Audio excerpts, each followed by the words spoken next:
prior to the administration of former President Rodrigo Roa Duterte.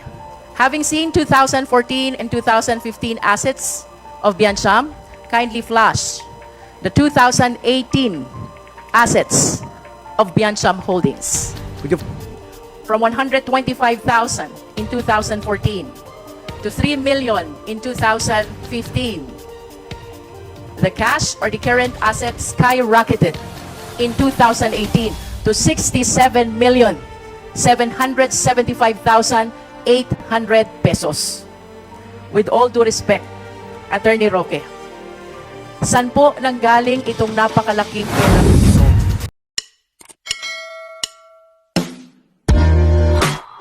Thank you.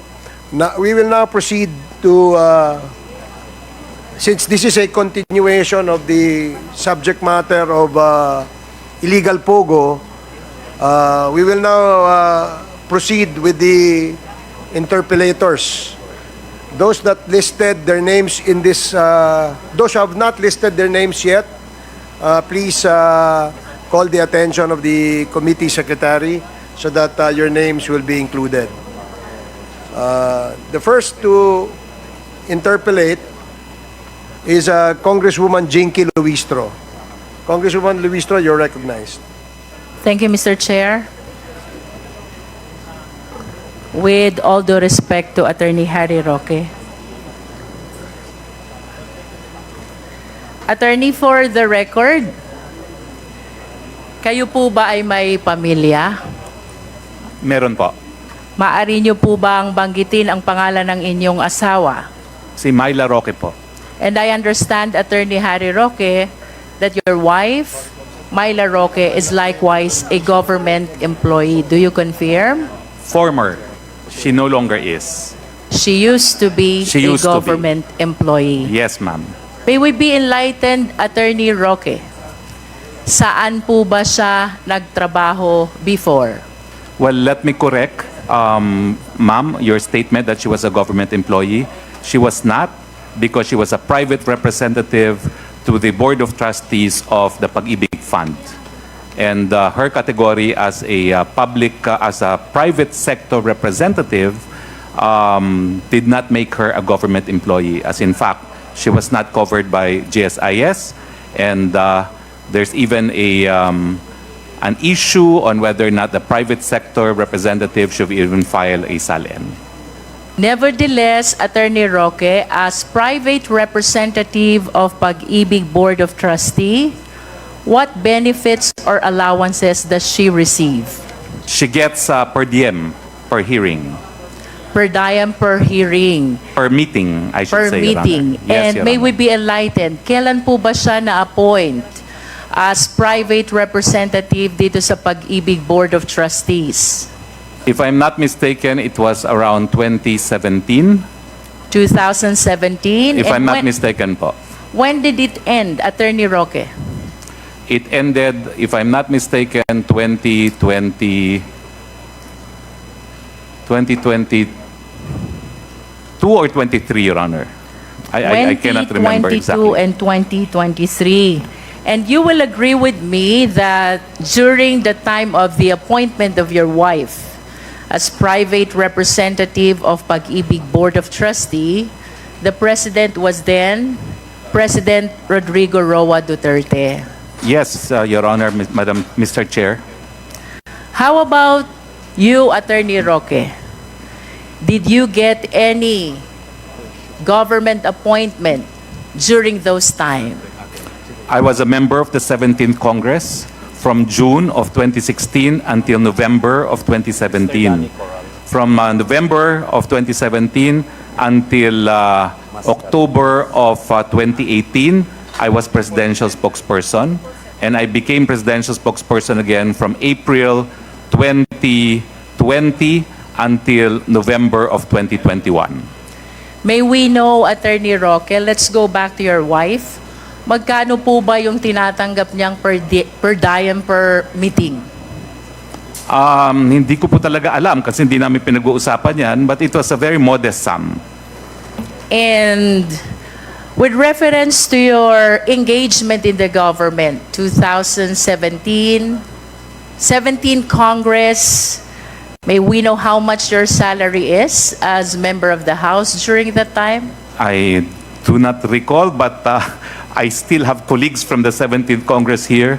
So I think it was, I cannot remember the exact amount, but it was, I don't know, maybe 200, 300,000.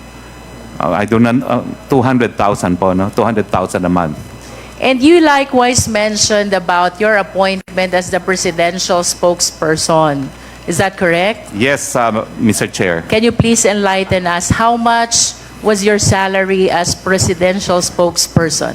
Almost the same because it was the same salary grade as a congressman. I understand as well, Attorney Roque, that you have children. Yes, Your Honor. May we know the names of your children? The first one is Bianca Jacinta, and the second one is Harrison Jacob. Bianca and Harrison. Does these names of your children have any connection with Biancham? Yes, Mr. Chair. Biancham Holdings and Trading. You confirm? Yes, Madam Mr. Chair. And can you please enlighten us? When was this holding company incorporated, Attorney Roque? As early as 2015, before there was Pogo, I believe. It was already 2015. founded. Yes, Your Honor. And during that time, can you please enlighten us, sino po ba ang mga incorporators? First incorporators of Biancham Holdings and Trading. That's myself, my wife, my then law partner Joel Butuyan, Eileen Garcia, and one of my staff lawyers who has since passed, Jarmay Garcia. Can you enlighten us further? Gaano ho ba kalaki ang inyong ownership dito sa Biancham Holdings and Trading, Attorney Roque? It differed over the years, Mr. Chair, because it started as a small company. It was amended once. And, Mr. Chair, can we please direct our resource speaker to limit his answers to the questions which are being propounded? If Mr. I may Chair. proceed, Mr. Chair, would you confirm, Attorney Roque, that at the time of the incorporation of Biancham Holdings and Trading, you were holding 49.96% ownership, while your wife Myla is holding 49.96% ownership. Do you confirm? if that is what appears in records, I confirm that, Mr. Chair, but I do not have a copy of the records before me right now. In other words, Mr. Chair, the remaining 0.8% is the ownership which are being shared by Joel Butuyan, Zarmay Garcia, and Eileen Garcia. And it was mentioned earlier by our resource speaker that all these incorporators were his associates, either in Batuyan and Rael, and in Center Law. Do you confirm? I confirm that, Mr. Chair. It is a family corporation with my close associates as nominal stockholders to complete the 5 shareholders that were then required by the old corporation code. It is no longer required to have 5. How do you describe the nature of this ownership when it is only 0.8% being shared by 3? Because, to my opinion, they are nominal, if not dummy. Your Honor, Mr. Chair, they're not dummies. I think the correct term is they are nominal shareholder. They hold qualifying shares so that we can complete the minimum 5 members of the board and incorporators that was then required by the old corporation code. This no longer representation, required. Mr. Chair, take notice of the answer of the resource speaker. And do you confirm as well that from 2014 to 2020, you were the president of Biancham? If that is what the records indicate, I do not have the records before me, but I will confirm if that is what appears in the Securities and Exchange Commission. Yes. It does, Mr. Chair. And do you confirm as well that your wife, Myla, was a member of the Board of Director of Biancham from 2014 to 2020 as well? I confirm that, Mr. Chair, because that is the nature of the 5 incorporators and the requirement of 5 directors as well. And do you confirm as well that as the president, a calibrated lawyer, a prominent personality in the legal circle, of course it is a common knowledge that yearly the company or the corporation is required to file an audited financial statement? Does our resource speaker confirm? I confirm that, Mr. Chair. Mr. Chair, may I request our Secretariat to please flash in our screen the 2014 Statement of Assets and Liabilities of Biancham.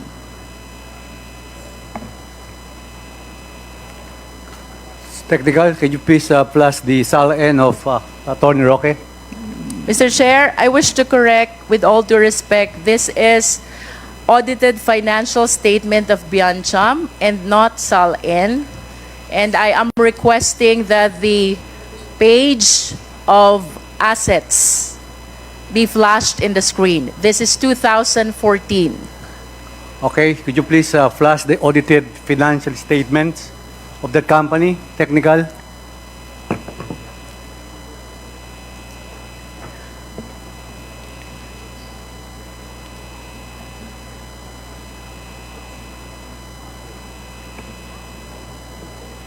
Ginagawa ba yan? Mr. Chair, while we are waiting for the document to be shared to the public, I wish to share that the document discloses cash for 2014 of Biancham in the total amount of 125,300 pesos. And then, Mr. Chair, Okay.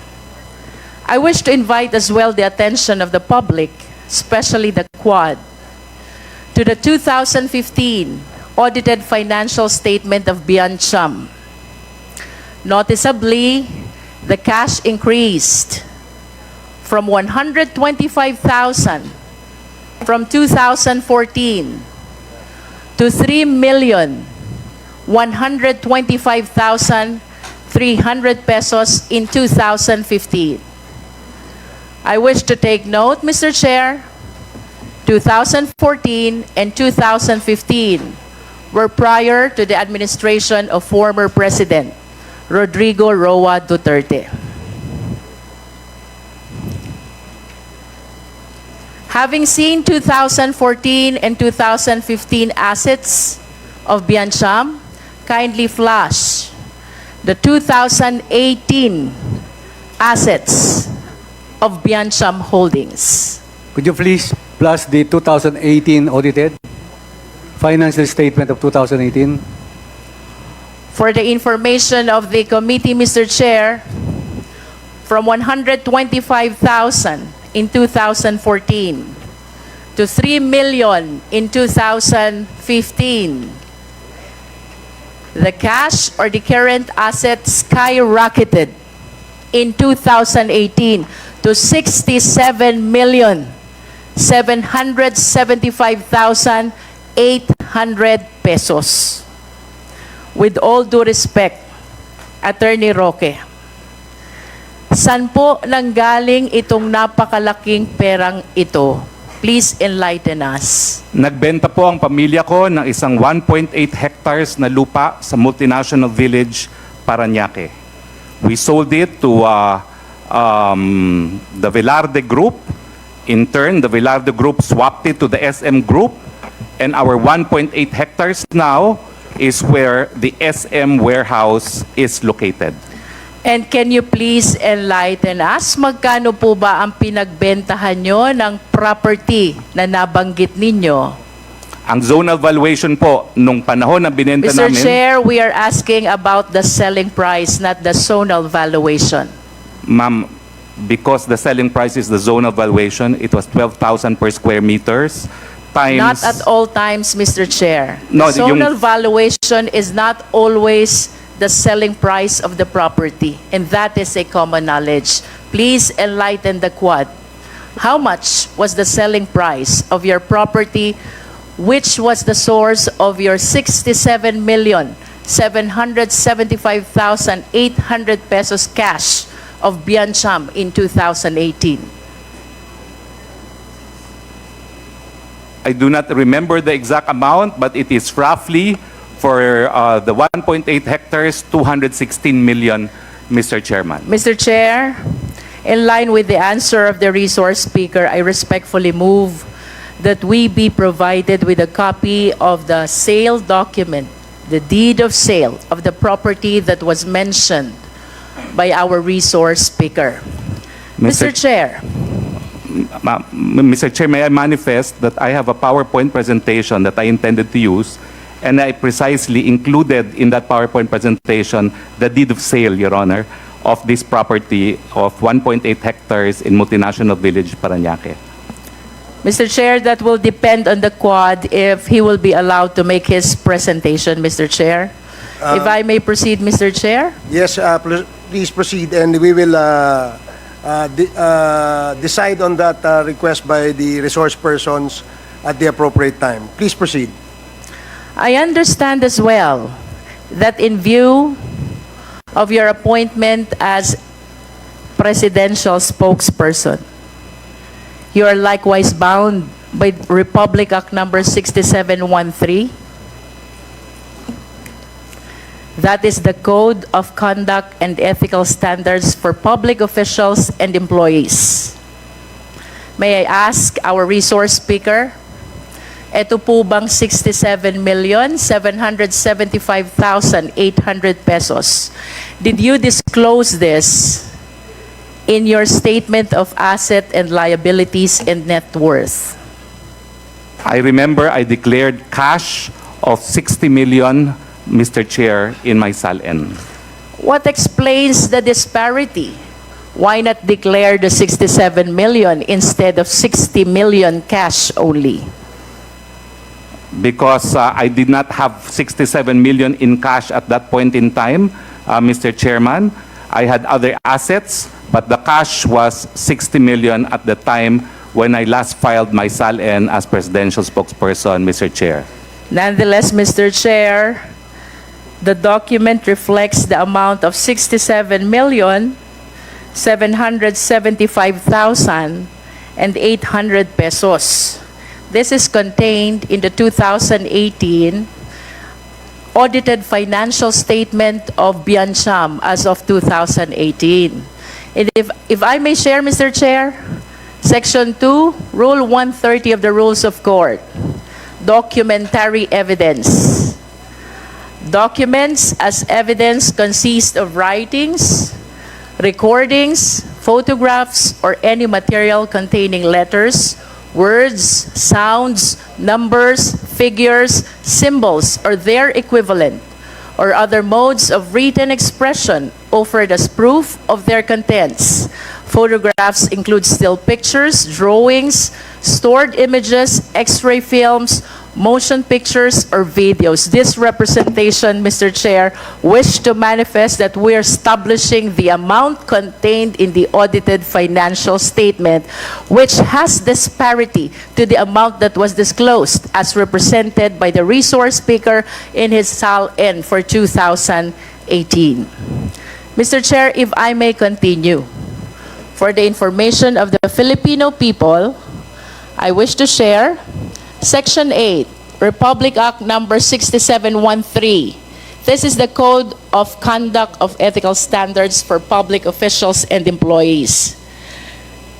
It states that a public official statement of assets and liabilities, or SALN, includes, among others, all other assets such as investments, cash on hand, or in banks, stocks, bonds, and the like.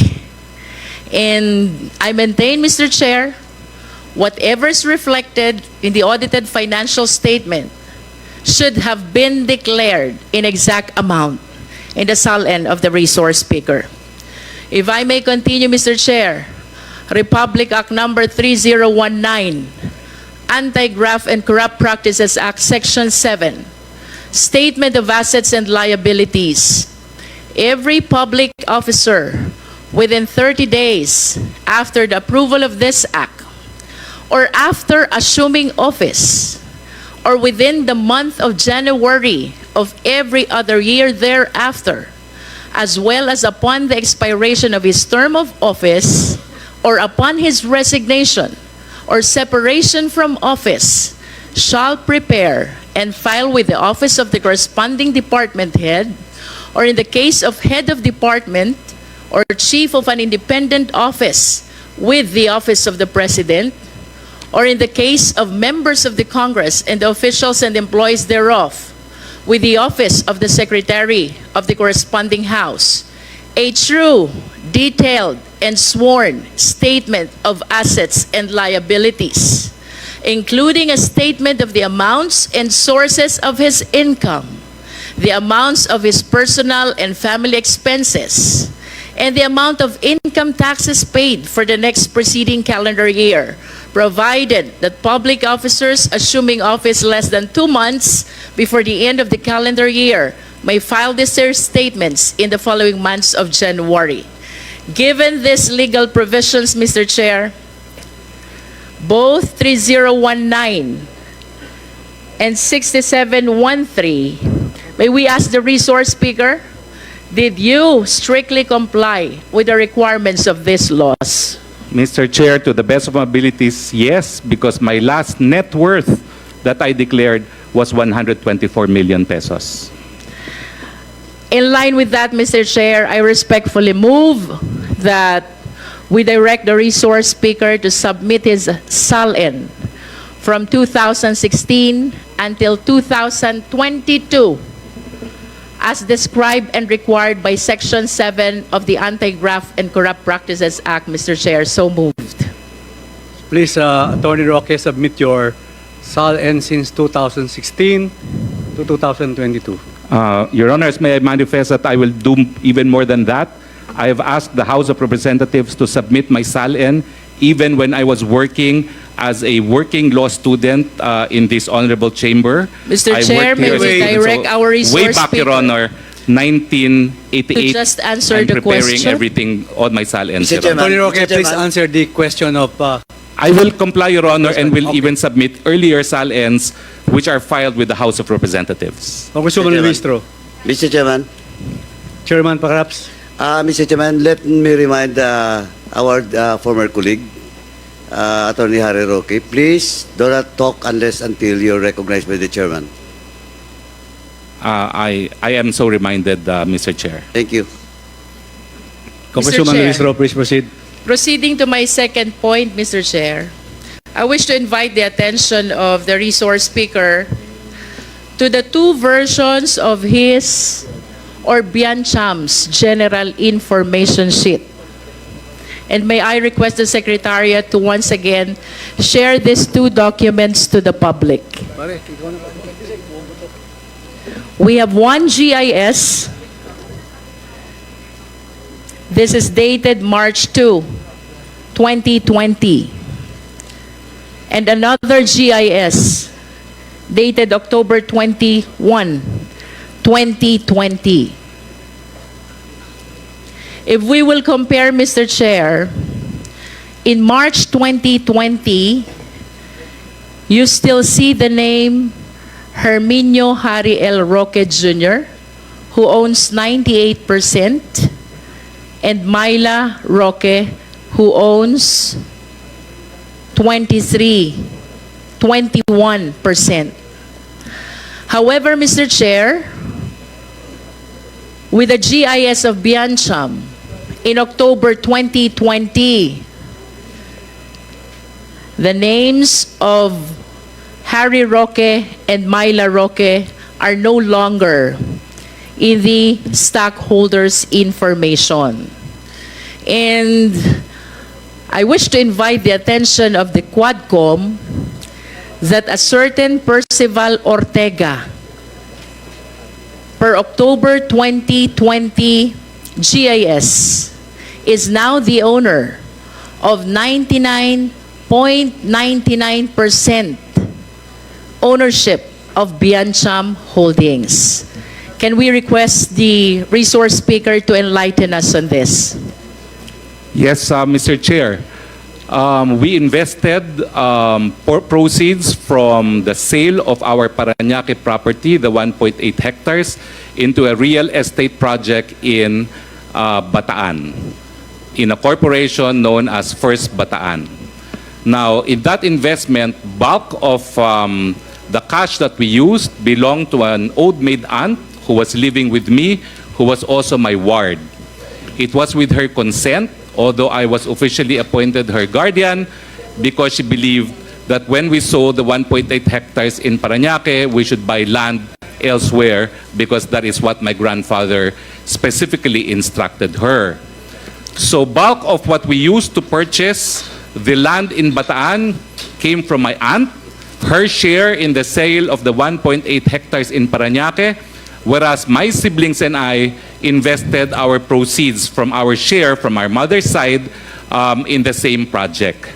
Now, at that time, we had to reflect more or less the true ownership of the property, because my aunt would want that already. No?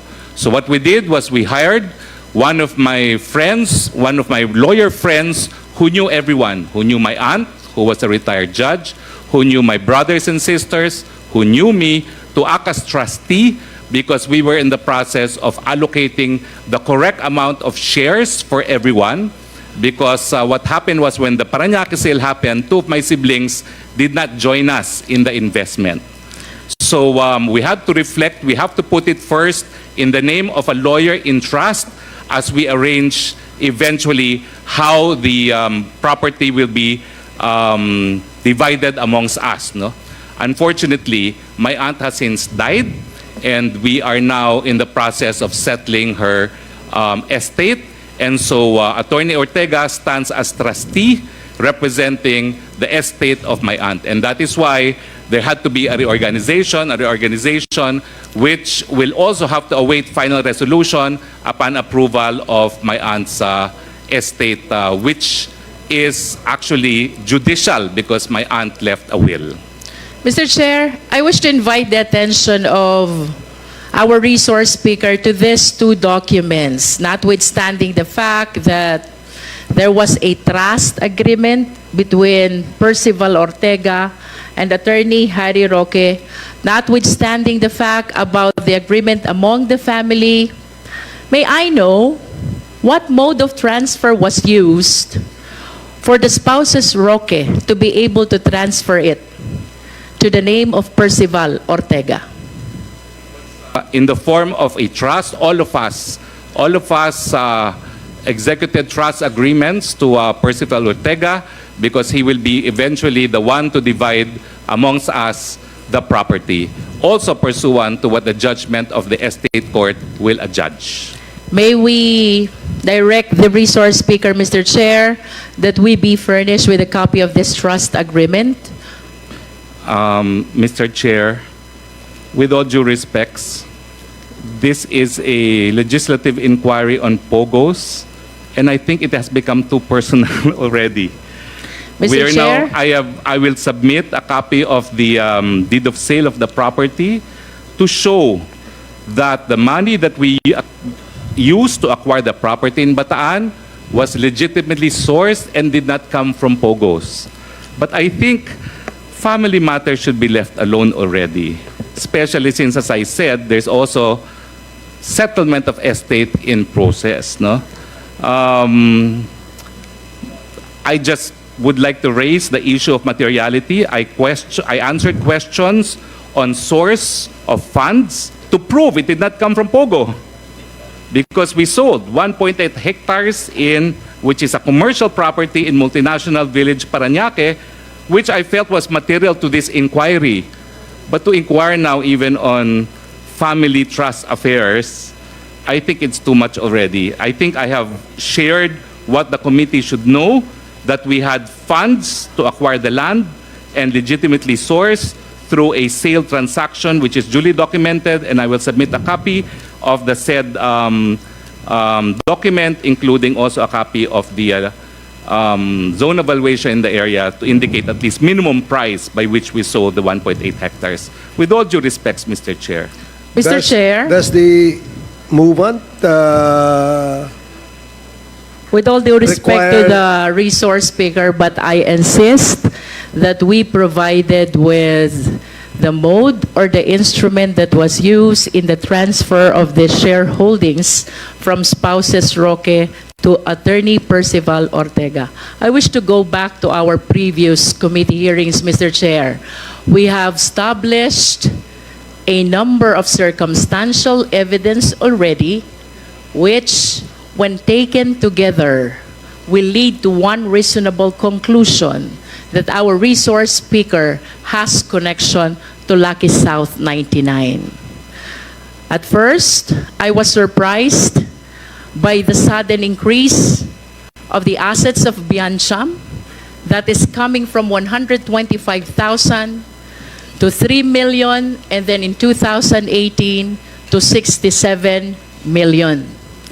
And now, Mr. Chair, we have seen a sudden change in the name of the shareholder or the stockholder of Biancham, formerly from spouses Roque and now to Attorney Percival Ortega. I wish to rule out, to verify, ito po bang mga movement ng pera na ito? After all, he is the one who mentioned na hindi ito galing sa Pogo. Let the Quad verify kung saan nga nanggaling ang mga perang ito, Mr. Chair. Attorney Roque, the Congresswoman Luistro has stated the reason why the document that she is asking from your end is necessary in the investigation that the Quadcom is conducting. With respect, of course, to the funds that are in question, the committee should be convinced, following the questions raised by Congresswoman Luistro, the committee must be convinced that indeed the proceeds of the sale of your property is the one that is now being reflected as the assets of the Biancham Corporation. So I would ask our resource persons to please comply with the request of Congresswoman Jinky Luistro. I will comply, Mr. Chair, but may I be allowed to say that I differ with the good Congresswoman's conclusion that circumstantial evidence have linked me with Pogo. I assert that my relationship with Sandra Ong was a professional relationship, and I think the deed of sale over 1.8 hectares of land will prove where we sourced the funds to buy the Bataan property. Thank you, Mr. The Chair. manifestation of our resource persons is noted. Mr. Chair, Please proceed, Mr. Chair. Congresswoman. should, Is this related to yes, with the indulgence of please, Congresswoman with the indulgence Luistro? of Congresswoman Luistro. Chairman Abante, you're Should recognized. she make a motion to that, Mr. Chair, in effect? I already moved, Mr. Chair, that Then- he be directed to submit to us the copy of the mode of transfer if that is indeed a trust agreement. Yes, Congressman Abante, the resource persons has stated that he will comply with the request of the Quadcom. As resource speaker said, he will comply. I second the motion. Thank you. So please proceed, Congresswoman Luistro. Mr. Chair, I just want to share to the public that the other and common modes of transfer of these shareholdings are by way of sale or assignment. And if these are the cases or the modes that which were adopted by Biancham, I believe that there's an obligation to pay the necessary taxes for the transfer. I wish to read, Mr. Chair, Section 254 and 255 of the Tax Code as amended.